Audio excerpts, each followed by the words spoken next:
बात बिहार की हो और सुशासन का नाम ना लिया जाए। नमस्कार, मेरा नाम प्रभात है और आप खामोश सिस्टम देख रहे हैं। बिहार में एनडीए की सरकार है। नेताजी कहते हैं सुशासन की सरकार है और इसी सुशासन की सरकार में एक विधायक पर हमला हो जाता है। जी हाँ, विपक्ष का नहीं बल्कि सत्ता पक्ष का। नाम है अनिल सिंह। नवादा जिले के हिसुआ विधानसभा क्षेत्र के भाजपा के पूर्व विधायक हैं। विधायक जी श्रद्धांजलि सभा से लौट रहे थे। हिसुआ राजगीर रोड नारदीगंज के पास उनकी गाड़ियों पर हमला हो गया।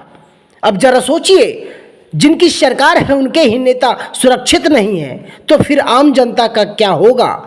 इस पूरे मामले पर भाजपा प्रवक्ता कुंदन कुमार प्रभाकर ने क्या कुछ कहा है, गौर से सुनिए। मेरा नाम के प्रभाकर हुआ। हम नवादा जिला भाजपा के मुख्य प्रवक्ता हैं और इस दायित्व के द्वारा हम पार्टी की नीति, रीति और समाज की जो अभाव है, हम उसको पार्टी फोरम पर रखने का काम विधिवत करते हैं।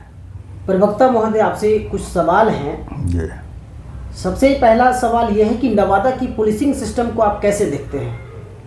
बहुत बेहतर नहीं कहा जा सकता। मैं कई बार ऐसी विभत्स घटनाएं हुई जिस पर मैंने सवाल उठाया है और सरकार से खुफिया तंत्र को मजबूत करने की बात कही है और मुझे भरोसा है कि पूर्व की भांति आज उसमें और प्रशासनिक सिस्टम में सुधार हो रहा है।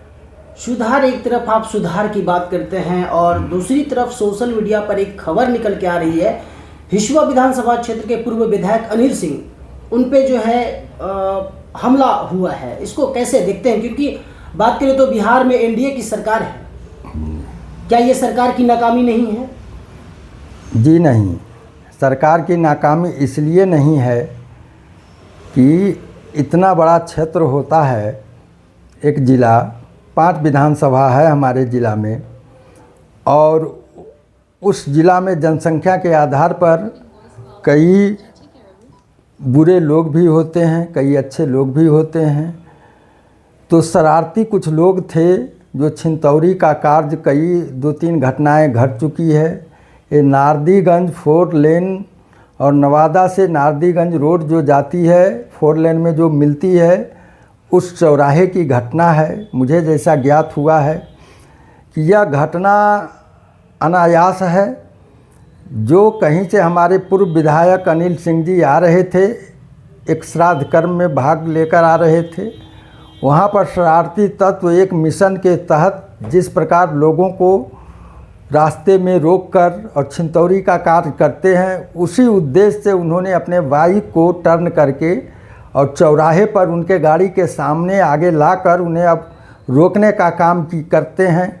और जब रोका जाता है तब हमारे जो गाड़ी में जो पूर्व विधायक थे, उनके साथ जो उनके शुभचिंतक चलते हैं, उन लोगों ने जब सड़क पर गाड़ी से उतरने का काम किया तो इन लोगों ने हमला जब किया तो उन्होंने बखूबी उसका जवाब दिया और जवाब देने के साथ इतना बेहतर ढंग से आत्मसुरक्षा में उन लोगों ने प्रतिकार किया कि उन लोगों को छोड़कर भागना पड़ा वो साइड।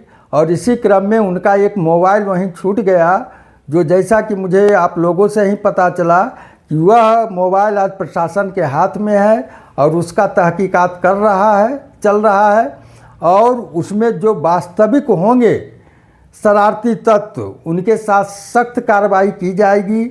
लेकिन यह जो प्रोपगंडा है कि हमारे विधायक पर हमला किया गया, आप मानेंगे तो यह एक हमला है, इसमें कोई अतिशयोक्ति नहीं है। लेकिन जो वस्तु स्थिति आप जानेंगे तो यह एक छिनतौरी के उद्देश्य से वो आ रहे रास्ते में जो भी लोग थे उनके साथ ये किया जाता था। आज दुर्भाग्य है कि आज हमारे पूर्व विधायक का रास्ता रोककर छिनतौरी के उद्देश्य से एक घटना को अंजाम देने का एक छोटा सा प्रयास है, जिसे मजबूती के साथ हमारे शेर भाई ने उसका प्रतिकार किया और उन्हें भागने पर लाचार किया। सवाल यह है प्रवक्ता महोदय कि जब सत्ताधारी दल के ही जनप्रतिनिधि सुरक्षित नहीं है तो फिर आम जनता का क्या होगा? ये सवाल आपका जायज़ है, लेकिन मैं फिर कहता हूँ कि ये सत्ताधारी हो या विपक्ष हो, सबकी सुरक्षा सरकार की जिम्मेवारी है और सरकार इसके लिए तत्पर है।